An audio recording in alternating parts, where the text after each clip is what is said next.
Hey folks, it's your buddy Mike Messier. Just saw Love Lies Bleeding. God, what a wonderful film.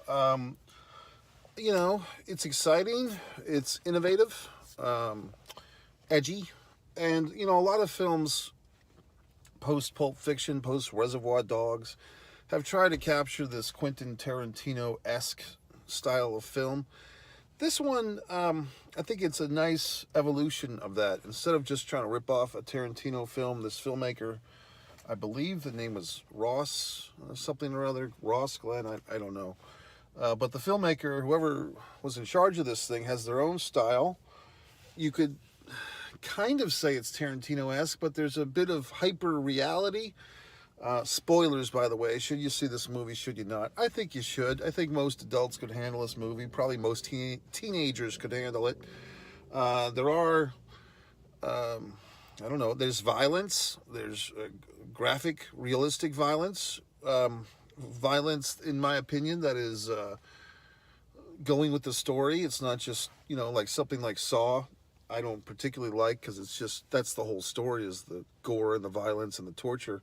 But this one, when the violence is there for a reason, it's what do you call it? It's mandated or it's necessary for the storytelling, and it works.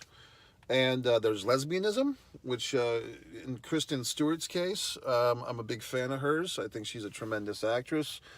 I liked a role she did maybe 2 or 3 years ago that I think was kind of overlooked.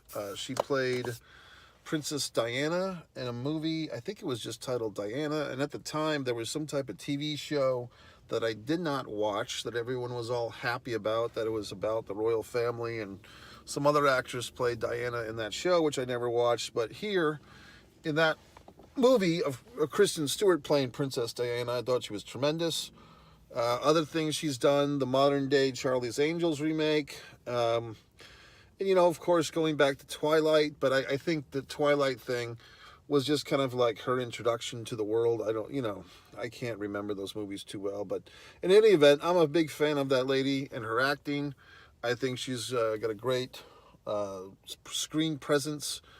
And in this one, she kind of that character on the original on the L Word show. I don't know the fucking name, but the one that looks like Kristen Stewart or Kristen Stewart looks like her, kind of gave me that type of thing. So now, if you've seen the movie, if you haven't seen the movie, and I'm going to spoil the fuck out of it, so you can go see the movie and come back and then compare notes or whatever you want to do. Just don't forget. In fact, you can subscribe. It might help the process. Some of you watching my videos on LinkedIn and Twitter and Facebook and so forth, you could do me a fucking favor for a change and actually go over to YouTube and push the subscribe button. It doesn't cost a thing, okay? You're just enjoying my reviews without subscribing. But in any event, I share these goddamn reviews on these other social medias in order to lure you in to the fucking subscribe button. Yet you ignore me. Anyway, I like this story. You got it's a period piece. I think it's taking place in 1990 when the wall, no, in 1989 actually, because they do show the year. So it's 1989, the end of the decade. But it's not a movie like a lot of stuff that takes place in the 80s or even the early 90s where, we have to put neon in everybody and everybody's walking around in a preppy shirt and everyone's wearing neon green. You don't have that horse shit in this movie. People are, kind of dressed drab. I think basically the movie takes place in New Mexico. That's where it was filmed. Big tax credit state, New Mexico. But we have this sparse gym that's kind of the focus of attention. This young woman, Kristen Stewart's character, Lou, runs the gym. Her father is played by Ed Harris. He looks magnificently different than usual. He's a bad guy in this one. Ed Harris is like the local corrupt asshole who kills people and so forth.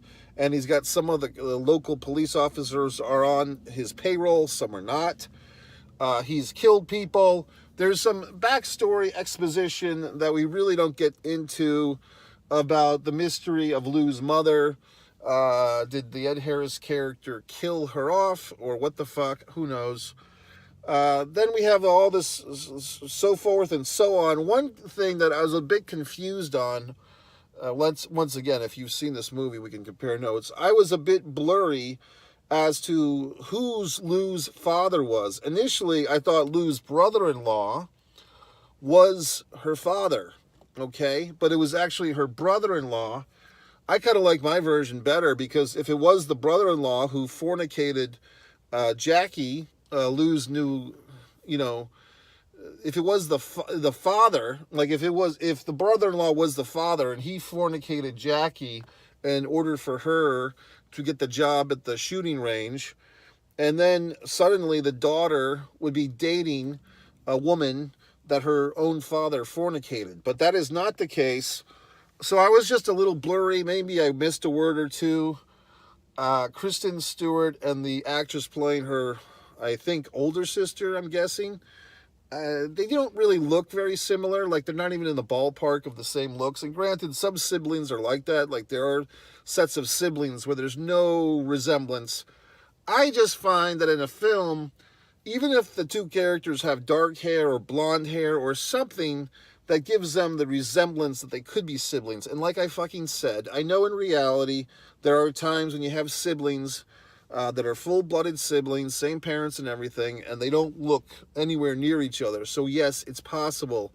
But that being said, it allowed me this window of confusion that I thought the sister character might have been Lou's mom, and so on and so forth, and so on and so forth. In fact, when there was, even when the women were saying, "Oh, you worked for my dad," I thought it was a situation where they were confused. Like, they thought that the Ed Harris guy, Lou was trying to say that her dad was the creep in the car and Jackie was confused and so forth. But in any event, it was just me, folks. And I did not even miss a beat. I was in the theater the whole time from bell to bell. No breaks necessary. I did get into the theater. I had a back row left seat assigned to me. I was in the row by myself for about 5 minutes, and another gentleman came and sat down about 4 seats away from me. He had a big bucket of popcorn by himself, and he was just chomping away, and I could not tolerate hearing this gentleman chomp on his goddamn popcorn. So I went to not the front row, but the third row, which was the handicapped friend row, and I sat in a handicapped friend seat because I am a friend of the handicapped and everybody. However, there was no one with a wheelchair or anything that came into the theater that needed that a seat. If they did, I would promptly leave it. So I sat kind of in my own little island away from assholes, but I could hear people. There wasn't a ton of people in the audience, maybe 7. I could hear there was some LOL moments, laughing out loud. There was some hushes. I had a few audible gasps. I had a few audible moments when I just couldn't control myself, because this is a type of movie, especially I wasn't really sure what the story was going into it, where I was just getting provoked to make noise, okay? So I enjoyed it. I mean, this is a good ride. Like the stuff at the end where, once again, fucking spoiler, when Lou kind of like Incredible Hulks up and becomes like 50 feet or 100 feet tall. See, that's cool. See what I'm saying? Like, some people, and I've been in this situation where you're making a movie, because I do, one man on a camera films. You can see my movies made for a fraction of the cost of these fucking movies, not by my choice. But in any event, seeing that moment, it's like, well, this works. Like, because that is a pivotal moment in the film and also the filmmaker's career, where the soft thing to do, or the reliable thing. Okay, Lou comes back. She's all fucked up. She goes and she defends, not Lou, but Jackie comes back to defend Lou against the evil father. And then Jackie ends up getting shot and killed, and Jackie's the sacrifice, or whatever the fuck. Or someone sacrifices for someone, and the end of the movie comes, and one of the two women is driving the truck with the cat out to wherever the fuck by themselves. That's like the soft choice. This filmmaker, whoever the fuck it was, male or female, I don't know, they doing an Incredible Hulk thing where suddenly this character that we've seen in realism now for an hour and a half is suddenly Incredible Hulking and becoming 100 feet tall. And the whole steroid routine of jacking up on the human testosterone and so forth, it kind of plays into that. So, yes, we are entering a realm of not reality, fantasy here. We're entering a realm of surrealism and so forth. But because the movie was so grounded before that, and we have seen movies like this before, we have seen gritty, small town, desperate people killing each other and families turning against each other and shady characters. We've seen all that shit a million fucking times. But we haven't seen a woman Incredible hulk up, okay? So I enjoyed it. I did. I don't know. I mean, I think if you're one of these assholes that, oh my God, it's a lesbian couple, or oh my God, it's violence and there's physical abuse here. We don't really see the brother-in-law abusing his wife, do we? Except we do see the after effects. We see her with a bruised face, severely, a busted lip. So unless you're a person who shies away from that, like, oh, I can't deal with reality of situations, well, go knock on your neighbor's door, borrow a cup of sugar, and see what the hell's going on in there for a change. I mean, there's corruption and horrible things everywhere in the world, okay? It's reality. So in this movie, whatever the fuck, it all tied together, and I enjoyed it. So, I mean, I don't know what to tell you. I mean, now, some assholes, I think, will hinge on to this movie, and they'll watch it a lot, and it'll be like their little thing. And if this was the VHS days, which it's not, they would fucking play the VHS until it snapped, the tape, that is. I would say I enjoyed this movie. I wouldn't turn it off if it happened to come on cable TV. Will I necessarily have to run out and see it in a theater again? Not really, because I think I got it all the first time. And there's so many wonderful movies to go see. I mean, this weekend, it's the big Godzilla Kong thing. I went through this whole goddamn turmoil with people I know. I say I'm going to go see this movie on Easter Sunday, IMAX, 3D screen, and people are trying to convince me to change my time or change my theater. That's why I keep things to myself sometimes, because people, you tell them your wonderful fucking plan, instead of just going along with it. They want to tweak it. They want to modify it. Well, get your own goddamn plan, okay? So anyway, that's when I'll see the Godzilla Kong. Of course, just as I fucking predicted, because I was thinking to see that movie basically today. It didn't happen.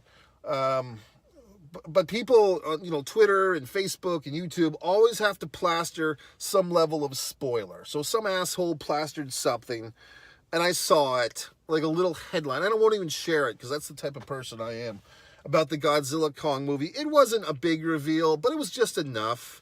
Assholes always fucking do that. Like, if they saw some goddamn movie or TV show that you didn't see, and you say, hey, please don't say anymore, because I'm going to go see it. Okay. Well, I'll just say this. And they rattle off some goddamn fact of the project, of the movie or the TV show that you haven't seen yet, and you just fucking requested them to keep their goddamn mouths shut, but they're not capable of doing so. I mean, the human existence is deplorable. I remember at one point I was working with a gentleman in a dinner theater production. We were both actors in this thing, and there was some boxing match that had occurred, and basically I had recorded the boxing match. It was some big fight, and I basically said to the other gentleman, I said, please, because we were both kind of mild boxing fans, and he said, oh, did you see that fight? And I said, I actually recorded it. I don't know the result. Please don't tell me. And of course the asshole says, oh, well, I'll just say this. It was a great 15-round fight. God damn it, I ruined the story. It was a great 12-round fight. This is not 1981. It was a great 12-round fight. So basically what he's telling me is, I'm not going to tell you who won, but I'm going to ruin the goddamn suspense of you wondering if there would be a knockout in rounds 1 through 12 by telling you that it's a 12-round fight. Okay, flying asshole. Did you have to do that? No, but you fucking did. Thanks. So any goddamn way. Whatever the fuck. Some asshole commented on one of my videos. They were saying, well, this guy who runs the channel gets to swear and say insulting things, and we don't get to do that. I'm out. What the hell are you talking about? There's probably some goddamn algorithm or some goddamn device on the YouTube where if you're trying to comment with a bunch of obscenities, your comment is being, obstructed or held for review. But that's not me trying to censor your intelligent ass, okay? I'm sure whoever the fuck from wherever the fuck has got some brilliant comment full of obscenities that I'm missing out on. So comment all the fuck you want. It might get held for a review, and then I'll fucking check it or I won't. It's not the end of the goddamn world. But because he's out, he's made his proclamation, whoever the fuck, one of the 96 subscribers, or 95 now, because this asshole left town, then I'll no longer have the benefit of his wonderful, insightful, brain surgeon-esque comments about my goddamn fucking movie reviews. So whoever the fuck, hashtag who gives a shit. But anyway, I'm all revved up. This movie was very exciting. It makes you want to, become a bodybuilding lesbian in 1989 and kill people. So if that is their wave of that happening, we'll know who to blame. Ed Harris once again with the long hair and the bald head. And the woman that played Jackie, I don't know if she's a new actor. Is she... have we not seen her before? The name came up on the screen and then I forgot it. Is she brand new to this thing called the film? I mean, what a debut. She looks like a true bodybuilder. I mean, so I don't know where they found her, but she was very good. And Kristen Stewart, once again, I find that she is a tremendous talent. I'm not sure how old she is. Maybe she's 35, 36, but she's going to have a big career. She might be 30. Who knows? She might be 32. But I find her to be a tremendous actress. Ed Harris, very good to see him in a role where he's not trying to save a boat from sinking or whatever the fuck. And the scumbag playing the brother-in-law, what a scumbag. The wife character, the abused wife's sister, a tragic character. I'm trying to think. Keith Jardine. At the beginning of the movie, the guy that gets punched in the face by Jackie, I believe that was Keith Jardine. Now, for you UFC fans who might subscribe to One Pro Wrestling and Sports Fan YouTube channel, Keith Jardine is an Ultimate Fighter. I believe he was on, I want to say season 1 or season 2 of The Ultimate Fighter. I think it was season 1. I think they called him like Mean Keith Jardine or Keith the Machine Jardine. But he plays the bodybuilder with the beard that's kind of making a come on to Jackie, and then they exchange punches in the parking lot. I thought his character might come back later. It didn't. The kind of desperate lesbian who's trying to blackmail Lou into a relationship with the bad yellow teeth kind of reminded me to, take care of my own teeth, by the way, because how unattractive was that, her yellow teeth? But, I don't know if they were saying that she was a crackhead or crackish or whatever, or a heroin addict, who knows? But that was well done by that actress. I mean, sometimes an actor or actress plays a character so well, and the character is so kind of distasteful or unlikable, you don't even think to say what a great performance, because that character of the drug addict, annoying blonde, she's such a parasite, but she plays the role so well that you don't come out of there saying, oh, what a great performance by the fucking drug addict. You're just like, what a pain in the ass. Because she seems like a real annoying drug addict, which just annoyed you. And when she gets shot and later choked to death, you don't really cry. I did like the extra layer of storytelling with the, what's-her-face, Lou trying to quit smoking and all the tapes that she's listening to. I thought that was insightful and interesting. And I thought it was kind of funny in the end credits. Like, she pulls out, if you stuck around, she pulls out a pack of cigarettes from the dead blonde's purse and so forth. And so really this relationship is like, one of them is, the killer, Jackie. Jackie is the one to kill people and so forth. And our buddy there, Lou, Kristen Stewart's character, is the one to clean up the mess. So they have this dynamic and so forth. I thought it was good. So, I mean, I'm a fan of this film. I enjoyed it. I mean, I'll probably give this one 4 stars. It's right up there. I mean, it's interesting because I don't know if I could have enjoyed this movie anymore. So why would I give it 4 stars instead of 5? Just because I don't think it's like... it's not a movie that you walk away saying, oh, I learned so much about myself or humanity, or now I'm going to save the planet, or whatever the fuck. It's not something where I feel like I have to go write a fucking essay about it.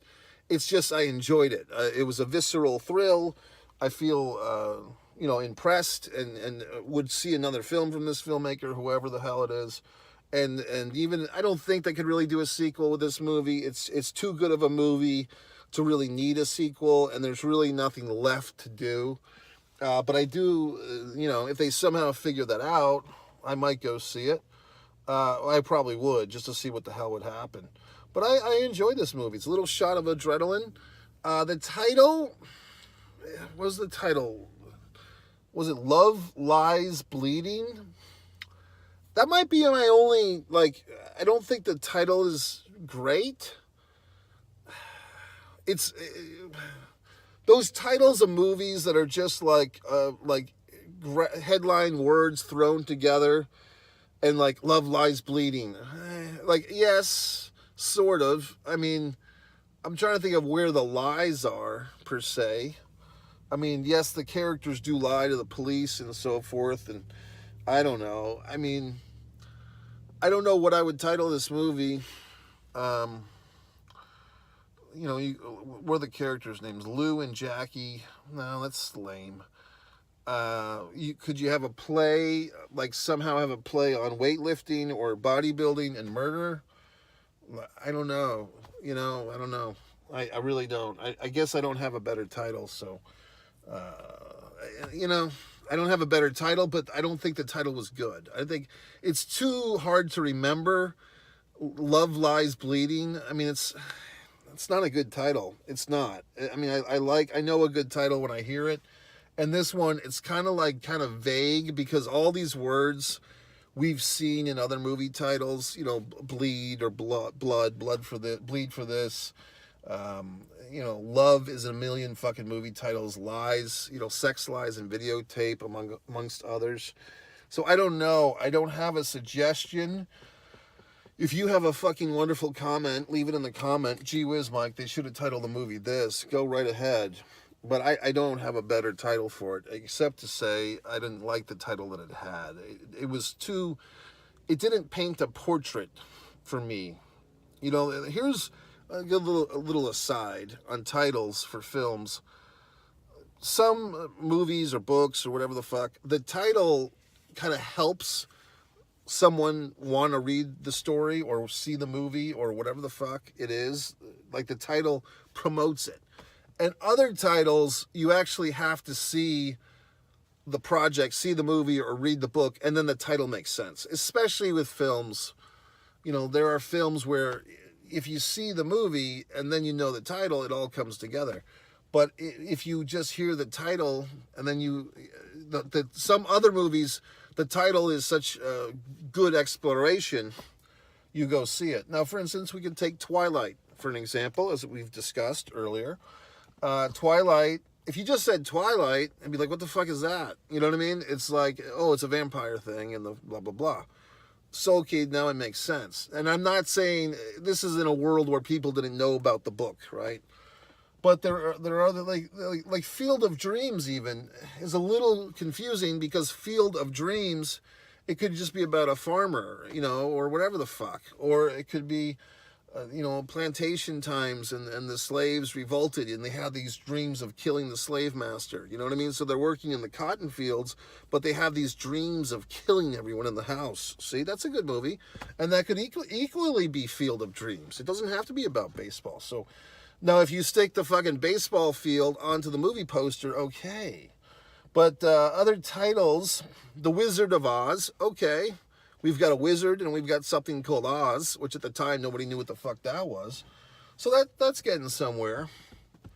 I've written a script called Wrestling with Sanity. I think that's pretty self-fucking explanatory. It gets you in your ass in the fucking chair. What else?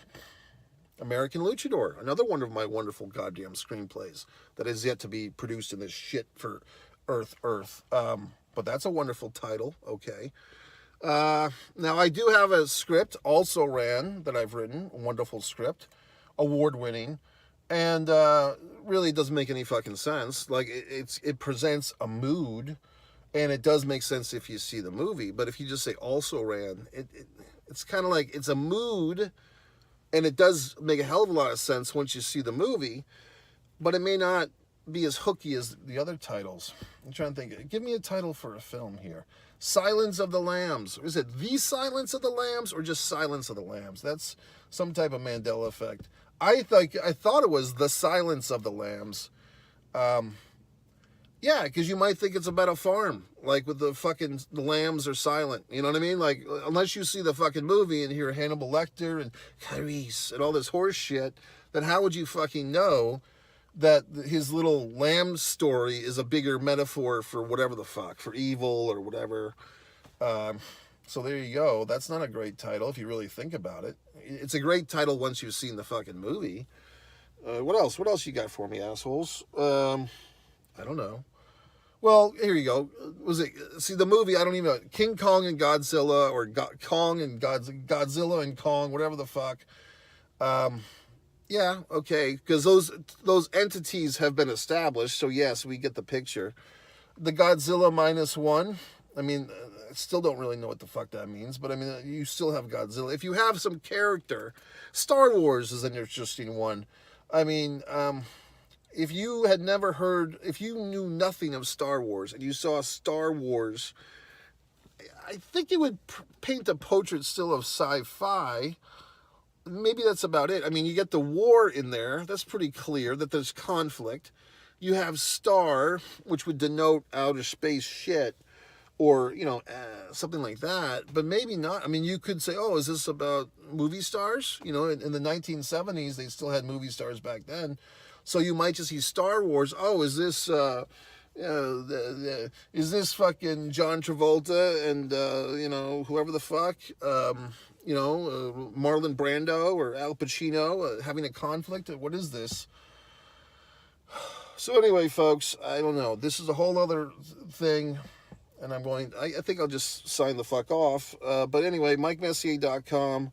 One Pro Wrestling and Sports Fan YouTube channel, one artist, Mike Messier. All you people tell me how great I am, but yet none of you fuckers subscribe, which is pissing me off. So one artist, Mike Messier, for the art, one man in a camera films for my wonderful films, and one Mike Messier, you're here now. Or you just click the fucking link and you subscribe. So that's it, folks. Wonderful time at the film.